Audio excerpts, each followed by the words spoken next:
YouTube, what's going on, man? Apologize for the lighting. My ring light is currently out of session right now, so I gotta go get me another ring light. So that's probably why the lighting is like this. But we can't make no excuses on not getting this content up. You feel me? But if you're new to the channel, man, definitely welcome. We like to do a lot of reactions to like millionaires around the world, just getting advice from them, seeing how they got to where they are. I love content like this just because it's very helpful for anybody who wants to take it. So I don't like to do long intros. So yeah, let's get into it. Is this your Lamborghini? It is my Lamborghini. And what do you do for a living to be able to afford a Lamborghini out in Dallas? I am a professional athlete. I play in the NFL. What has been the most amount of money that you've ever made in a single year? 38 in 1 year. $38 million. Is this your G-Wagon though? Yeah. And what do you do for a living? You're going to go right into No, it anyway. So he's good. He's good. What do you do for a living? I work for a private equity company. What was the most amount of money that you ever made in a single year? About 10 million, I think. $10 million. And how long have you been a business owner for? About 18 years now. Have you ever been broke before? Yeah, I have, as a matter of fact. Yeah. There was a time where I worked in a store and I didn't have enough food to eat. So when no one was in the break room, I went in the refrigerator and I took a little bit out of everybody else's lunch, just enough so that they wouldn't notice, but enough so that I would have something to eat. How can somebody become a millionaire in 2024? Damn. Hey, how y'all feel about that though? Like, you bring your lunch, you know what I'm saying? You notice something cooking or something like that, but you know what I'm saying? You like, and this whole time, dude, I hear taking lunches just to feed yourself. That's kind of crazy though. I ain't gonna cap.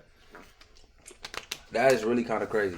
You're taking a little bit from each person just to, you know. Highland Park in Dallas, Texas is the #6 wealthiest city in the entire United States. And if you've ever been to Dallas, you never know who you're going to run into out here. And today, I'm going to be going all over Highland Park asking multi-millionaires what they did for a living to become millionaires and how you can start your path to becoming financially free in 2024. So with that being said, let's get this video on the way.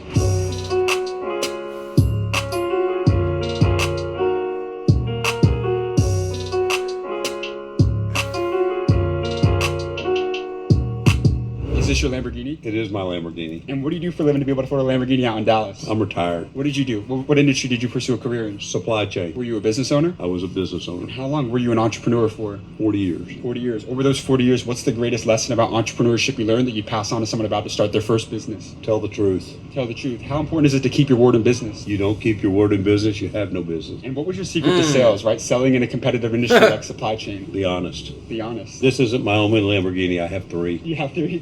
I guess over these 40 years, what was the most amount of money that your business generated? A lot. Could you give me a range, 8 in figures? Yeah. What was the best financial advice that you received from a mentor? You follow me into this space and I'll tell you. I'll tell you 2 things. The first one is be an expert about what you're talking about. Don't be a fool who listens to internet. Do your research, do your homework, and know more than anybody else knows. And you can build an incredible career on very little money, because I did it twice. Now, what was your secret to scaling, right? Like, how did you take your business from 7 to 8 figures? Finding a way to manage money. Don't be the bank. And have you ever been broke before? Twice. What was the turning point like for you? How did you escape poverty, and how did you break that cycle? Be tougher than poverty. One last one for you. And be hungry. How old are you now? 70. What's one lesson about business you would give to somebody that they won't learn in business school? Standing out is the most important thing. AI is going to replace commonality. You got to use your brain. You got to be creative. You got to be inventive. You got to find another angle in. Don't do the same things. I love it, man. See you, man. Thank you so much. Really, I like his mindset, man. You can tell like the craziest experience ain't that I've ever had on playing, this channel. My guy was he's straightforward to the If you want to ask him point, questions, you got to get ask the him job right here. done He ended type up of wanting to guy. do the So, interview. you know, He just I like dropped that some mentality. amazing value and advice for everybody out there. I love that he said keep your word. If you don't have your word, you have nothing in this world of business. Great interview, man. Let's go get this next one. real. Dallas is going to go crazy. Is it cool if I ask you a few questions for the channel? I would love to, man, but I have an appointment I got to go into before. Is this your G-Wagon though?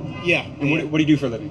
You're going to go right into No. it anyway. So he's I mean, good. what do you do for a living? I work for a private Yeah, equity motherfucker. company. What does it take to stand out in the business world today? Leave with a couple of pieces of advice, and then that's it, man. Nothing comes easy. Yeah. Nothing comes overnight. Be patient. How important was that delayed gratification for you, man? A lot of people, they want it instantly. They want to get rich quick. You got to trust your path. Like I said, nothing happens easy. I think the problem today is when I see young guys get into finance, everyone expects to have something overnight, right? Right. And that doesn't come that way. As somebody in private equity, when it comes to the way that people look at money, what's the number one thing in your opinion that separates the middle class from those who end up building that long-term wealth like yourself? I think people today buy things that they can't afford. Let me look at Instagram, for example. I mean, it's good for the platform you guys are doing, but I think in today's world, everyone sees things that they don't necessarily know the truth of everyone's situation, and they expect that whatever they see is how they need to be living. You live your own life. For instance, this year I got off all social media. So I won't even see this interview unless someone sends it to me. What was the most amount of money that you ever made in a single year? If this is going public, I don't want to answer. Did you say like, just like a range maybe? Or like 7 figures, 8 figures? Yeah, seven. You're in private equity. What's the best industry people should be looking to get into right now? You're in the money business. I think everybody's looking for a get-rich-quick scheme nowadays. Just go to school, learn from somebody.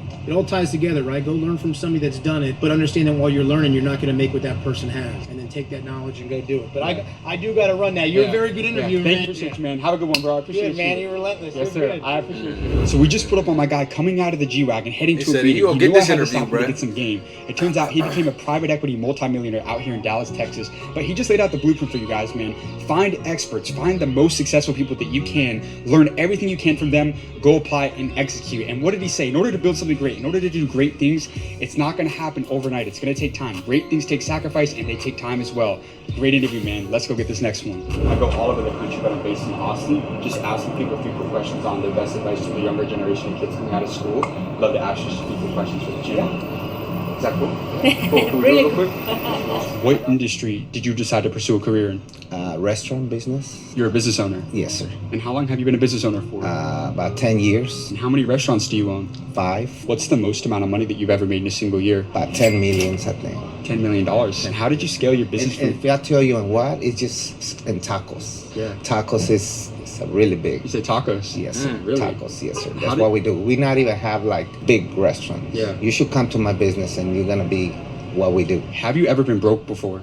Yes, sir. I used to sleep in the parking lots. Yeah. Yes, sir. What was that turning point like for you? Like, how did you know you wanted to get really serious about becoming financially free? Well, I think when you broke, it make you think different, Why? Because what are you gonna lose? Like me, I was not gonna lose anything if I tried whatever. You know what I mean? I was already in the ground. So what else? It just whatever you. I fuck with that. When you already come from nothing, it's like, why not risk? You know what I'm saying? Taking a chance on getting to where you trying to go. You ain't got shit to lose. You feel me? You ain't got shit to lose. You might as well turn up.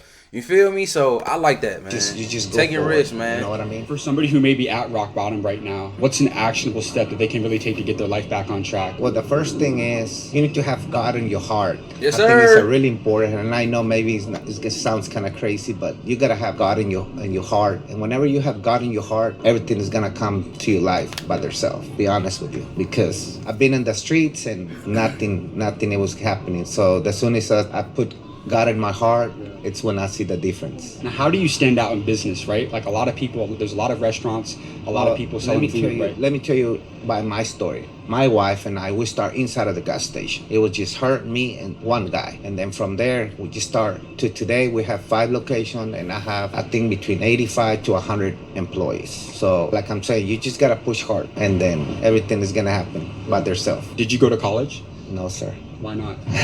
I don't know if you wanna say that, but Yeah, go for it. Say it. are you sure? Tell 'em. Okay. Let 'em know. Well, I have a different opinion for school, but especially like if you really want to be a business guy, I think it's not school to teach you business. I met a guy who was a teacher for I think 30 to 40 years, and he never have a business. How you gonna be teaching me like my teacher? You never have a business, Yeah. So my kids wanna be in school for business, and I was like, if you really wanna be a business guy, you gotta be on my side. You gotta wake up early. Don't matter how much money you have. It don't matter how many business you have. You still need to work hard. Appreciate you, man. Thank you. Thank brother. you. Appreciate you, man. I think one of the best advice I ever got to like help me stop procrastinating when it came to business, it said, for you to understand business, you have to have a business.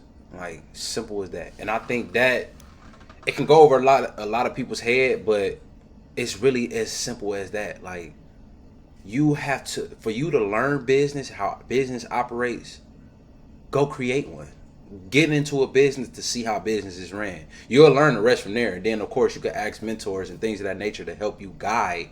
But you don't learn business unless you're in a business. I think that was one of the best advice. So I work as a security for this property, assist private property management. Last thing we stop doing interviews and just leave. All right, you guys. So we had just finished up that last interview with my guy that did $10 million across his restaurant businesses, and they just told us to leave, man. Otherwise, they may have to charge us with criminal trespassing. But all I gotta say is they don't know the mission behind this channel, and we're trying to bring you guys some of the best advice from some of the most successful people in the entire world. It's always So when by you're doing any something means well, necessary, somebody we're trying gonna to, keep you know, this but video they not going knowing on what's parking. going We're gonna on. have to be careful. It's not gonna be easy now, but all I gotta say is some of the best advice that I ever got that I'm gonna give to you is take the risk or lose the chance. We're not going anywhere. Let's keep this video going. Come on, man. What industry did you decide to pursue a He career said, in? fuck it, we own it. I'm a pro athlete. All I've ever wanted to do in my life is be a pro athlete, and I play for the Buffalo Bills. Throughout your career, like what has been the most amount of money that you've ever made in a single year? I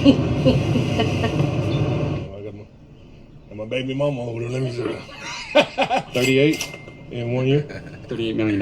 That is incredible. Yep. And let me ask you this: what's been the best financial advice that you've ever received throughout your career? Save bread, like save bread. I'm a huge proponent of just saving bread until the timing is right. The trick is to make it sustainable over a long period of time. Mike Tyson went through $400 million. Like, you hear these horror stories all the time. What are you doing to preserve that wealth? Save bread. Save bread, don't spend it. I mean, it's Valentine's Day, so we spend a little bread today. Save bread, hold on to it, and just wait for the right circumstances. Of course, you got to have the education, financial education, but at the same time, save bread until you get You made it to the NFL, the National Football League, one of the highest honors in all of sports. 99.9% of people that pick up a football, they'll never make it to that professional level. What was it that you did that separated you, man, enabled you to get to the National Football League? I think I always possessed the ability to evolve. It was always people that was better than me. It was always people that was stronger, faster. I just was resilient, and I think still to this day, I still possess that quality, just resiliency, and I think that carries me in my professional career and in my personal life as well. Now, you've had longevity, I'd say, over 10 years now in the National Football League. It 14. seems like 14 years. A lot of people, maybe they'll stay in for 2-3 years. What was the secret to that longevity, being able to stay in the game for that long? Honestly, man, it's a it's a little bit of God's grace too. I can't sit here and say that I did this all on my own. There's a lot of stuff that divine intervention just got me in and got me out of a lot of stuff and kept me healthy. But at the same time, my job is to make sure my body's ready to go, and not only physically but mentally. I'm a huge proponent of mental health and self-awareness, and I think all of those things have been tools to get me where I'm at today. Awesome, man. Appreciate you, man, Vaughn. All right, you guys. So we just interviewed Von Miller. For those of you who don't know, that is one of the greatest linebackers of all time. He's one of the best football players that's ever played in the NFL, and he made $38 million in a single year. And what did he say was the best financial advice that he ever received? Was to save bread. A lot of people, they'll sign massive contracts and they'll go broke because they don't know what to do with that money. So not only do you have to save it, but you got to make it work for you, man. Great interview. Shout out to Vaughn. Shout out to Dallas. This video just keeps getting even more insane. Let's go get this next interview, man. Come on, guys. How long have you been a business owner for? Oh, let's see, about 18 years now. What has been the most amount of money that you've ever made in a single year? $500,000? $500,000. Yeah. And that's for yourself. And that's just that's just me. Have you ever been broke before? Yeah, I have, as a matter of fact. Yeah. Yeah, there was a time where I worked in a store and I didn't have enough food to eat. So when no one was in the break room, I went in the refrigerator and I took a little bit out of everybody else's lunch, just enough so that they wouldn't notice, but enough so that I would have something to eat. What was that turning point like for you? Like, how did you know that you wanted to get really serious about becoming financially free and starting to build that wealth? What was the turning point like? That's a good question. I would have to say I had a lot of older friends growing up, and I watched them really closely. And a lot of times I would, I guess, just be envious of what they were doing, but still scared of taking the chances that they were taking, but that's the only way you do it. How old are you now? I am 63. How important is it to take a risk at an early age? Oh, it's very important. I think the biggest risks that you take early on are the ones that are really going to pay off, and really nobody really meets their full potential unless they take risks early on. Now let me ask you, I what like was the that, biggest man. risk that you took throughout your career? I think stepping out on my own and not being content with a paycheck from a big company and working really hard just so that they could succeed. Right. I think the biggest risk I've taken is taking all the nervousness that I had about it and just said, nope, we're doing it or we'll regret it the rest of our lives. Right. How can somebody become a millionaire in 2024? Really be willing to make sacrifices, work hard, don't show off, be honest. I think honesty is the biggest thing. And don't be afraid to reach out to people also. I think the people that I have seen that have really struggled the most are the people that are afraid to pick up a phone or to call on somebody that they've worked with in the past and get advice from them or get some kind of support from them. Thank you so much for your time, sir. I Yeah. really appreciate that. Thank man. you very You got much. great advice. Really appreciate you. Man, you guys, this has got to be one of the wildest videos that we've ever done at the School of Hard Knocks. Dallas, Texas is crazy. You never know who you're going to run into out there. But I want you to like and subscribe for amazing content on the way coming very soon, because we're on a mission to bring you guys the best. Y'all already know, man. We always show love to this channel. Make sure y'all go tap in the School of Hard Knocks. Until I find another channel that's just doing this type of work. I know there's a couple other ones that I done came across, and I like, but this is just by far the most consistent. It's so many videos you could just tap into, so I like the channel a lot. So, but definitely gonna make sure y'all go tap into School of Hard Knocks. Keys that I got from this video.